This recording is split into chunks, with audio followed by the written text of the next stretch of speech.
함께 사도신경으로 신앙 고백하겠습니다. 나는 전능하신 아버지 하나님 천지의 창조주를 믿습니다. 나는 그의 유일하신 아들 우리 주 예수 그리스도를 믿습니다.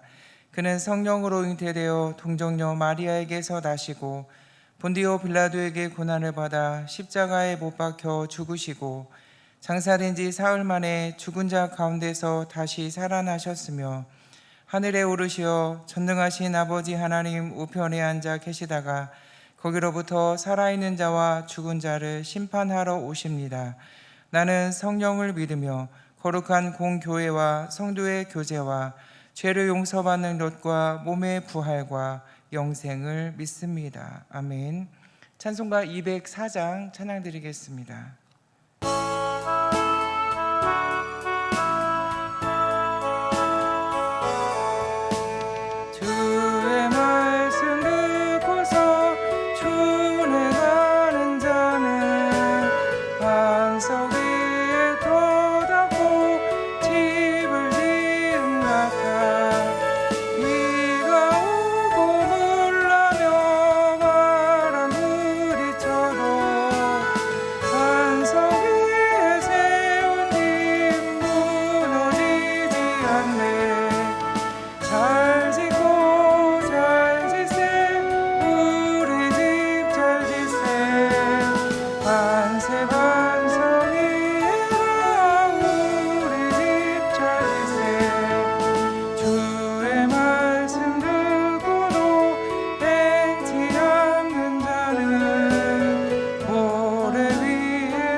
오늘 말씀은 예레미야 36장 20절부터 26절 말씀입니다.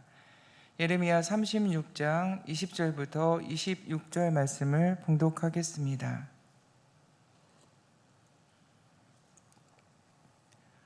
그들이 두루마리를 서기관 엘리사마의 방에 두고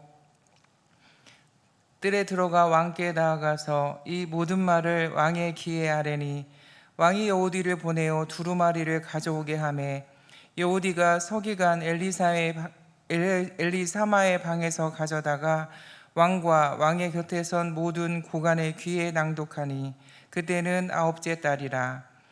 왕이 겨울 궁전에 앉았고 그 앞에 불 피운 화로가 있더라. 여호디가 서너 쪽을 낭독하면 왕이 칼로 그것을 연하여 베고 화로불에 던져서 두루마리를 모두 태웠더라.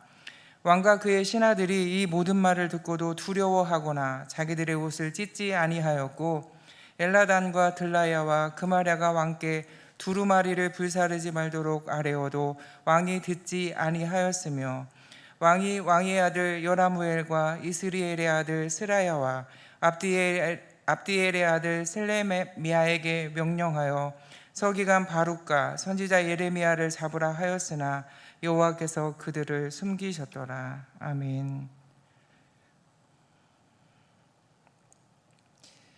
우리나라에 한글 번역본 성경을 가지고 온 선교사가 있는데요. 그 선교사는 영국의 토마스 선교사입니다. 우리나라 교회 역사에는 다른 나라와는 다른 특이한 점이 하나 있는데요. 그것은 선교사가 들어올 때 이미 한글로 번역된 성경을 들고 왔다는 겁니다. 스코틀랜드 출신의 존 로스 선교사에 의해 한글로 성경이 번역되었고요. 또 일본에 있던 이수정은 마가복음을 한글로 번역했습니다. 영국의 토마스 선교사가 우리나라에 들어올 때 이 번역된 한글 성경을 들고 왔다는 것입니다. 하나님의 놀라운 은혜입니다. 이 토마스 선교사는 영국의 작은 마을 목사의 아들로 태어나 1859년 신학과정을 마치고 목사님이 되었습니다. 해외 선교사역의 뜻을 둔 토마스 선교사는 미국의 상선인 제네럴 셔머너를 타고 대동강을 거슬러 평양에 진입하게 됩니다. 평양에 도착해서 평양 관민들에게 통상 수교를 요구하였으나 거절당합니다. 당시 조선은 쇄국 정책을 펴고 있었기 때문이지요. 홍선대원군이 조선의 대외 정책으로 서양과의 모든 통상 수교를 거부하는 강력한 정책을 펴고 있었기 때문입니다. 이런 정치적인 복잡한 상황과 연결되어 평안도 관찰사 박 교수의 명령으로 제너럴 셔머노가 있는 대동강물에 폐식용유를 풀라는 명령이 떨어집니다. 그리고는 불을 붙여서 서면호를 불태워 격침시킵니다. 배가 불질러졌을 때 배 안에 타고 있던 토마스 선교사는 배에서 한글 성경책을 품고 내려와 강가에 있던 조선인에게 성경책을 던져주고 그만 순교당합니다. 이때 그의 나이는 고작 27세입니다. 이 토마스 선교사는 우리나라에서 최초로 피를 흘린 선교사입니다. 이러한 숭고한 피 흘림으로 우리나라에 기독교가 들어왔지요. 이때 여러 사람에게 성경이 건너졌는데 이것이 1907년 평양 대부흥운동의 기반이 됩니다. 이 당시에 12세였던 최치량이라는 사람은 엉겁결에 성경을 받았다가 두려운 마음이 들어서 당시 영문주사였던, 영문주사는 군무를 주관했던 곳인데요. 지금으로 치면 공무원 같은 거죠. 영문주사 박영식에게 넘깁니다. 이 성경책을 받은 박영식은 성경책의 종이가 너무 좋아서 버리지 않고 책을 찢어서 자신의 집에 벽지로 바릅니다. 이렇게 자신의 방에 발라진 벽지에 적힌 글을 읽다가 그는 신앙을 갖게 되고 기독교인이 됩니다. 훗날 이 박영식의 집은 평양 대부흥운동의 중심이 되는 평양 장대현 교회가 됩니다. 이렇게 해서 기독교가 우리나라에 퍼지게 되었습니다. 지금이야 성경책이 흔하고 흔하지만 제가 어릴 때 교회에서 본 어른들은 성경책을 참 소중하게 여겼습니다. 어떤 사람은 성경을 전하기 위해서 자신의 생명을 바치는가 하면 오늘 본문에 나오는 어떤 사람은 성경책을 불사르는 사람도 있습니다. 그 사람은 다른 사람이 아닌 하나님을 섬기는 나라 남유다 왕 여호야김입니다. 여러분, 남유다에서 왕은 어떤 위치의 사람이고 왕의 본분은 무엇일까요? 왕은요, 선지자처럼 기름 부음을 받은 사명의 직책으로 하나님의 백성을 위한 하나님의 대리 통치자로서 하나님의 백성을 보호하고 다스리고 통치해야 하는 직책입니다. 겸손하게 하나님의 말씀에 귀를 기울이고 이것을 기준으로 삼아서 통치 원리로 삼아서 하나님의 백성을 인도해야 하지요. 그런데 이런 역할을 해야 하는 왕이 오늘 본문 22절을 보면 자신의 겨울 궁전에서 추워서 피워놓은 화로에다가 하나님의 말씀을 두루마리를 칼로 연하여 난도질해서 이렇게 베어서 화로 불에 던져 버립니다. 여러분, 이 여호야김은 이 왕의 행실을 볼 때 당시 남유다 상황이 얼마나 영적으로 타락했고 얼마나 악하며 하나님을 거역하는 상황이었는지 알 수 있지요.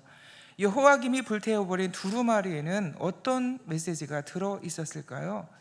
거기에는 기회가 들어 있었습니다. 이런 하나님의 의도가 기록되어 있었는데요, 그 내용이 36장 2절부터 3절에 있습니다. 너는 두루마리 책을 가져다가 내가 내게 말하던 날, 곧 요시야의 날부터 오늘까지 이스라엘과 유다와 모든 나라에 대하여 내가 내게 일러준 모든 말을 거기에 기록하라. 유다 가문이 내가 그들에게 내리려 한 모든 재난을 듣고 각기 악한 길에서 돌이키리니 그리하면 내가 그 악과 죄를 용서하리라 하시니라.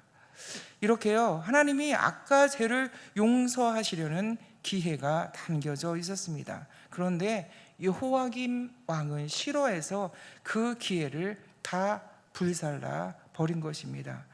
그런데 여러분, 오늘 말씀에서 여호와김의 이런 악한 행실을 보고 반응하는 두 종류의 사람이 있는데요, 24절을 보면은 이 모든 말을 듣고도 두려워하지 않는 사람들이 있고요, 다른 한 종류의 사람들은 두려워하며 두루마리를 불사르지 말도록 말리는 사람들이 있습니다.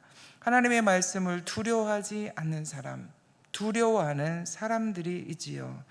저와 여러분들은 어떤 사람들이 되어야 할까요?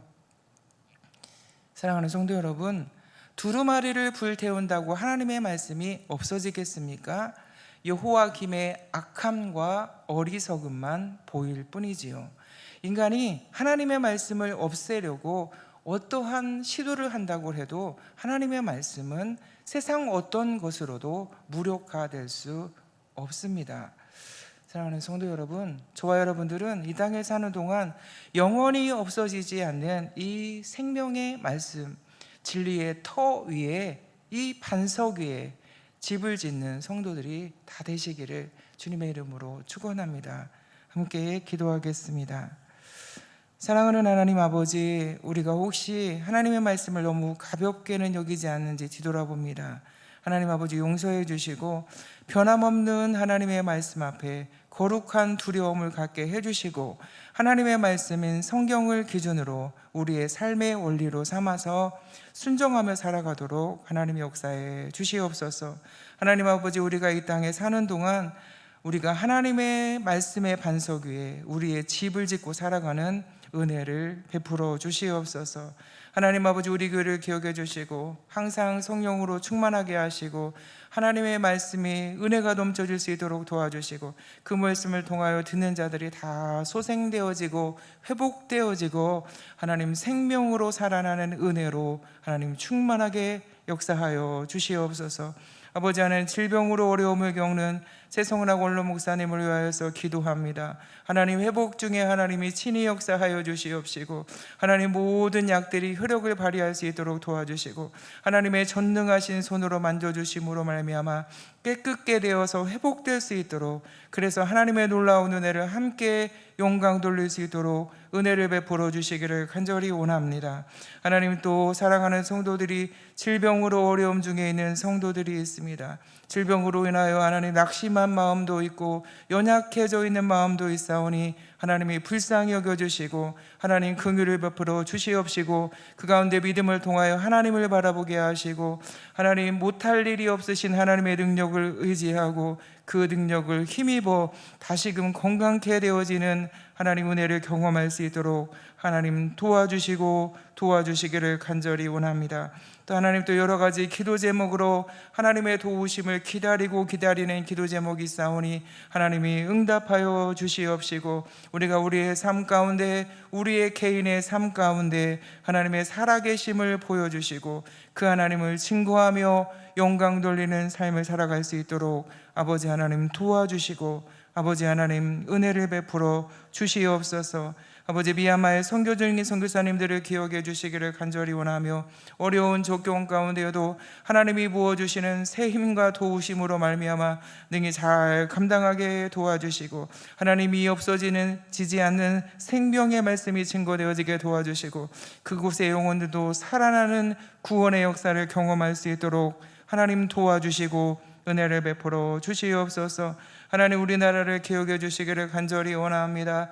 나라를 볼 때 하나님, 근심과 걱정뿐이고 하나님 소망을 꿈꿀 수 없는 가운데 있사오니 하나님이 어려운 가운데 우리의 소망 되신 하나님을 바라보옵나니 하나님이 함께하여 주시고 우리의 소망이 하나님으로부터 나오는 은혜를 경험할 수 있도록 하나님 도와주시고 역사하여 주시옵소서. 오늘도 더운 날 새벽에 하나님 주전에 나와서 하나님의 이름을 부르며 마음을 드리고 중심을 드리면서 하나님 앞에 기도하며 아뢰 수 있도록 은혜 주신 것을 고맙고 감사합니다. 바라고 원하옵나니 성령으로 교통하게 도와주시고 충만한 은혜를 부어주시며 이 시간 하나님과 하나님 은밀한 또 깊은 교제가 이루어질 수 있도록 충만하게 역사하여 주시옵소서. 감사드리옵고 예수님의 이름으로 간절히 기도드리옵나이다. 아멘.